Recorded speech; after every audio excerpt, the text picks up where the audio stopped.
put under this NPR article what Biden... Marjorie's expired.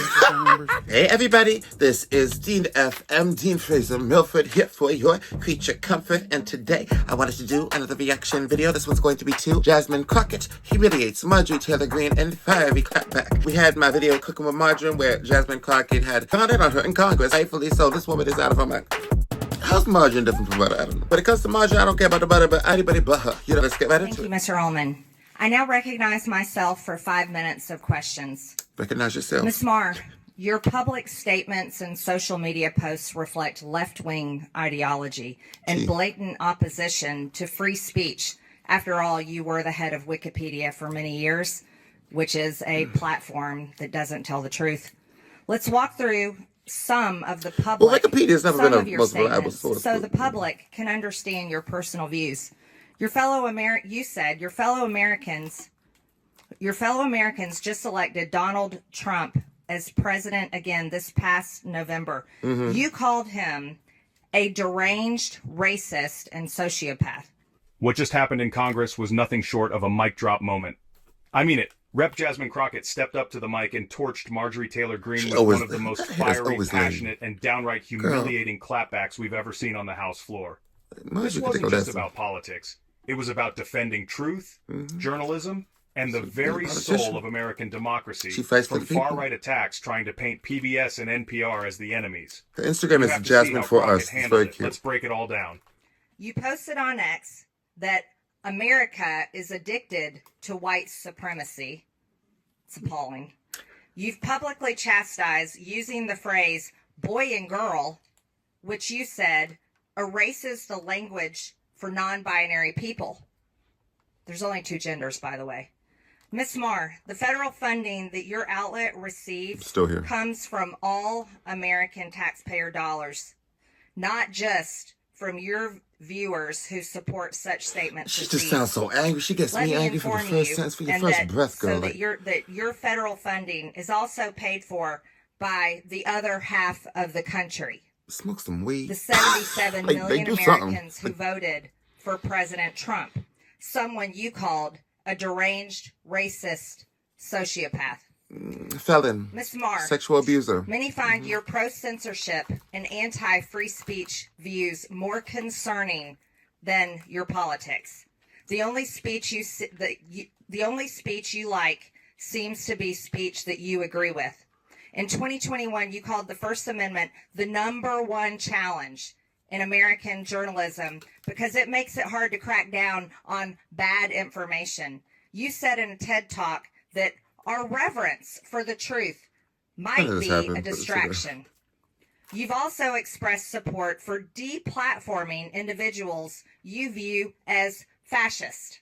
But did y'all want to deplatform a whole bunch of people, judges?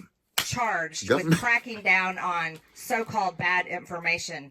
Is it NPR? Is it the government? Is it you, Ms. Marr? Congresswoman, Madam Chair, thank you so much for the opportunity to address this. I know is it up to you and NPR to crack down on bad information or decide the truth? Answer the question, yes or no, Ms. Marr. Absolutely not. I'm a very strong believer in free speech, and I believe that more speech. Your public statements say otherwise. Ms. Marr, in 2021, when speaking at an Atlantic Council event, you said that when you were CEO of Wikipedia, you took a very active approach to disinformation and misinformation.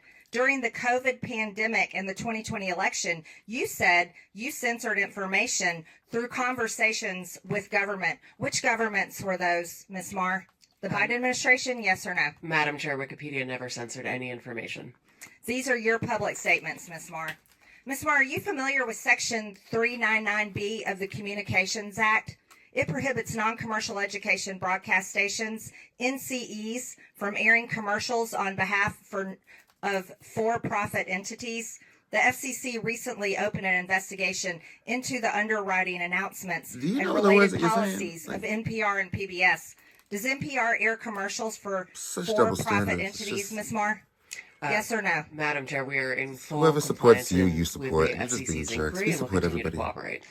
I remind you, you're under oath, and violations of the Communications Act comes with a fine up to $10,000 and possibly up to a year in prison. Does PBS Are you a judge? air How did for-profit we get here? commercials, Ms. Kruger? We air underwriting announcements, and we believe we are in full I don't know who this compliance woman with is, the but you better- FCC, and we look forward to delivering the material They better required try to touch her. as part of I'm- this I'm- investigation. We look forward to that too. I'm assuming you're concerned, both of you are concerned about this, and that's why you brought so many attorneys with Oh, you you a today. man. Ms. Kruger, I using can't wait till taxpayer she's in subsidies, jail. They're all gonna be PBS sitting in funded jail one day. independent lens to make documentaries for part of your programming. In 2016, Real Boy was aired about a trans teen navigating adolescent sobriety and the ramification of his gender identity.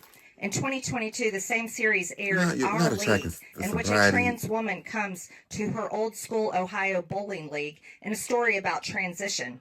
Then in That sounds 2024, awesome. A Racist Trees was aired telling a story of how in Palm Springs, a black neighborhood fights to remove a divisive wall of trees. Do you think PBS needs to fund ridiculous material such as this that Okay, the ridiculous? taxpayers are having to pay for? These are documentary films that are point of view pieces that are part of our primetime schedule. Ridiculous for is adults. so And subjective, parents and right? adults don't trust that type of programming. That's you. You, my dear. Texas, Ms. Crockett, for You in the 5 end of the minutes. bubble. Thank you so much. It should not be surprising that the president is doing Fair everything possible to make it more difficult for the media to hold him accountable and for the public to be informed about his reckless and illegal behavior. Yet here we are. The Republicans have actually organized this goofy hearing to try to convince the American people that PBS and NPR are, quote, domestic terrorists or domestic threats. My apologies. Not the incompetent, unqualified What was the tree Secretary of thing? They were Defense taking, like, a who's tree? texting war plans to journalists. But it's y'all, PBS and NPR, the American people are supposed to be worried about. You can't make this up. It's as stupid as it sounds. The American people should be worried about the president threatening to investigate NBC for treason for reporting on his felony convictions, or arresting reporters and stripping networks of their licenses for not saying nice things about him or not Right. using So y'all Hope don't know of what you America. want. You're the The same Republican bullshit. witness, Mr. Gonzalez, went so Under the far name of as God. to suggest that because NPR and PBS reported on the murder of George Floyd, they, quote, represent a danger to our physical health as well as to civic health of our body politics. Miss Mayor, do you better think get off our reporting body, on the lady. murder of George Floyd and highlighting instances of systemic racism is a domestic threat to America? Thank you, Congresswoman. I believe it's our responsibility to report on all issues of interest to the American public. Thank you so much. Yeah, I mean, Ms. Carter, that what caused about you? huge backlash, I riots. agree. I think it's wanted to know important for about us it. to report on the important news of the day. So let's talk about the critical role of public media.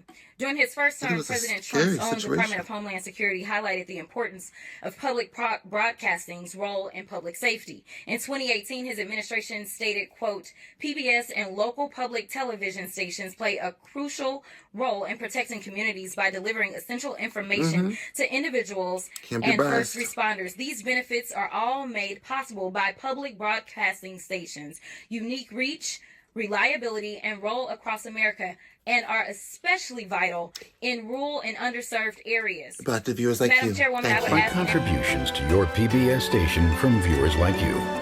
Thank you. unanimous consent. I seek unanimous consent to enter into the record the 2018 Without objection, so ordered.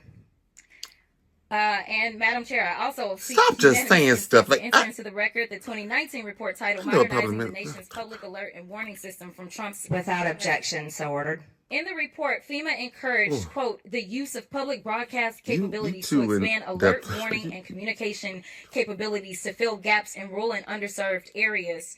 Mr. Ullman, what's a more significant domestic threat, reporting the murder of George Floyd or dismantling most of America's emergency communication systems?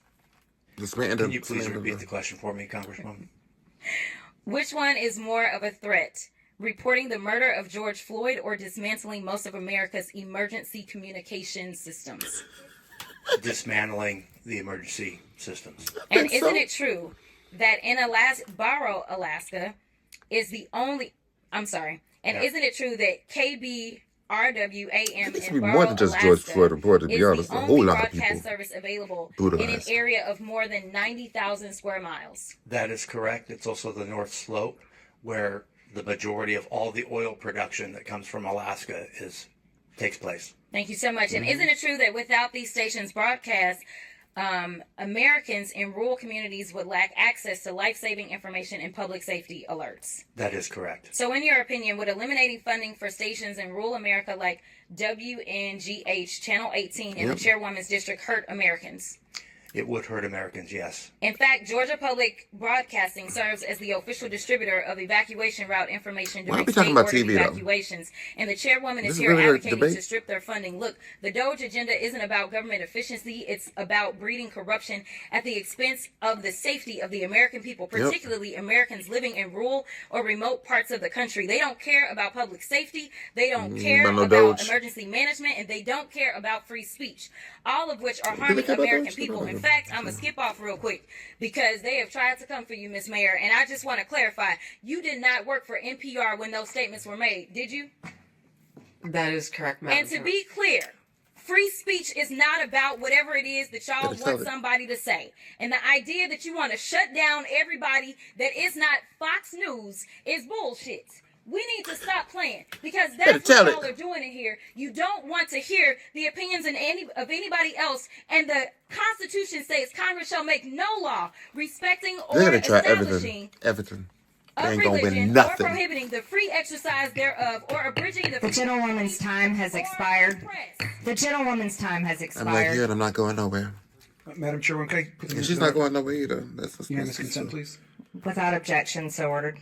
Thank you. I'd like to put under this NPR article what Biden... Marjorie's expired.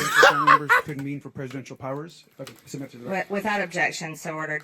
I now recognize the gentleman from Ohio, Jim Jordan, for 5 minutes. Thank you, Madam Chair. So it was Jasmine Crockett. We got into some stuff. We got into some talk about CBS and NPR and those type of channels, and the fact that they were promoting things that I guess Marjorie thought were not Christian or not for the American dream or not in line with the current goals of the current administration and the current political climate. That is the Republicans and all those type of things that are failing. And they're going to do everything they can and anything in their power to try to silence anything that comes in their way because they are going downhill. They're on crap. Like, this is not just me saying this. I've heard, I've seen, and I've witnessed.